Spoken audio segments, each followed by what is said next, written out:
Hey guys, for today's lecture, I just wanted to talk a little bit about a big part of chapter 13, which is Andrew Jackson and some of the events and some of the developments that took place during his presidency. Andrew Jackson, the seventh president of the United States, is a very important historical figure, so much so that some historians refer to this period, maybe the 1820s up into the 1840s. Some historians have even called it the Age of Jackson. Now, that's a little bit probably overblown, and certainly plays up what we might refer to as the important white man history, and neglecting some of the other important people that are playing a role and have agency in this time. Obviously, when you call it the Age of Jackson, that neglects not only Congress, but also women and people of color. Nevertheless, Andrew Jackson was a large and influential symbol, if nothing else, on the American scene. This lecture today, I'm probably not going to go into a lot of details that are in the text and that are super important maybe for a content test, but I do want to point you towards some big ideas and some resources that are available that can help you study Andrew Jackson. So on our unit page, the first thing that I'll point out is I have several Andrew Jackson video clips from a documentary. Now, the documentary, it's a little cheesy. It's got some animations and some whatever you call that when you have other people acting it out. It's one of those type documentaries. Reenactments, that's what it is. But I have a video clip here on the three probably big events of Andrew Jackson's presidency. Something that was called the nullification crisis, the bank war, and Indian removal. Now, we're going to watch this bank war video tomorrow and write a reflection on it. So I know you'll see this one. But if you want to see a little bit of video about the nullification crisis and the Indian removal, I would encourage you to watch those videos. They're not too long, and they might be more interesting than, say, just reading an article or listening to me talk. One more video from that same episode or from that same series deals with a trend of the Jackson presidency. It's not necessarily an event, but it is the rise of popular democracy and a presidency that is responsive to the will of the people. We talked about this a little bit in class and in that document breakdown lecture about the corrupt bargain. But beginning in 1824, Andrew Jackson really campaigned and marketed himself to the people. He's the first president that unashamedly campaigns for the presidency, and he crafts his image as a war hero and with the nickname Old Hickory, and he uses newspapers and the media to court popular appeal, and he makes himself the candidate of the common man.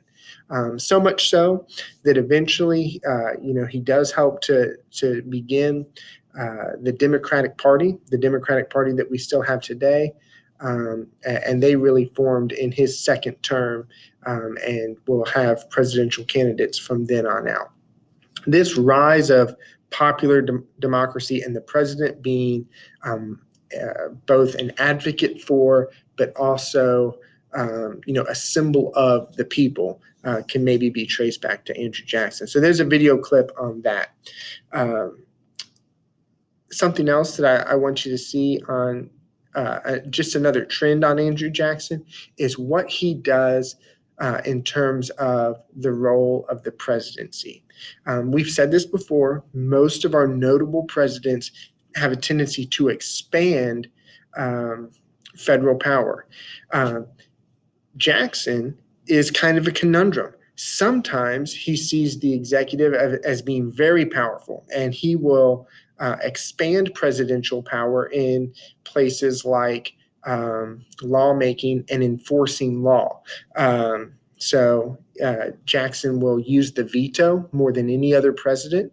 He will veto a variety of bills, most famously certain road projects, the Maysville Road, but also later on the recharter of the Second Bank. So Jackson will expand the power of the presidency by using the veto more often. However, on other issues, he really tends to be more of a states' rights advocate. So, for example, once again, Andrew Jackson is a slaveholder and will take that approach to the slave issue.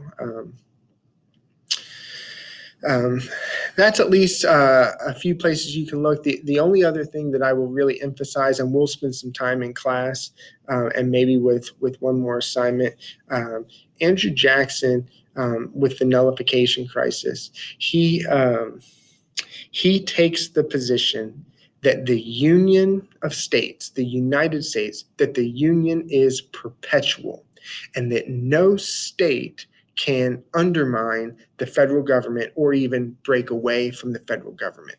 That idea of the Union being indissoluble or perpetual is a very important concept that Abraham Lincoln will use many years later when it comes to the Civil War. When the South tries to secede and break away, Abraham Lincoln will refer to Andrew Jackson and say, you're not allowed to do that.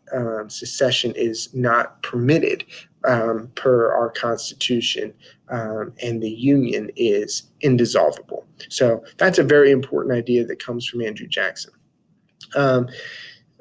Just to kind of wrap this up, Andrew Jackson is a very controversial figure in American history. I was telling one of the classes this week, he's not always right. Sometimes he is. He's not always right, and he's often wrong. When we talk about things like slavery and Indian removal, and maybe even the way he organized his cabinet and treated other politicians, Andrew Jackson is often very clearly in the wrong. But he is always interesting. He's our only president that has ever killed somebody. That's crazy to think about. He had multiple bullets and gunshot wounds in his body. There were multiple assassination attempts against him while he was in office. And in some of those cases, he fought back and beat up his attacker. Andrew Jackson, he's not always right. He's very often wrong, but he's always interesting and he's pretty important.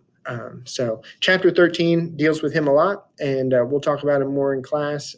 But hopefully you check out some of these resources, the veto power and some of the video clips, and definitely send me any questions in the box to this video if you want to know more. Thanks for watching.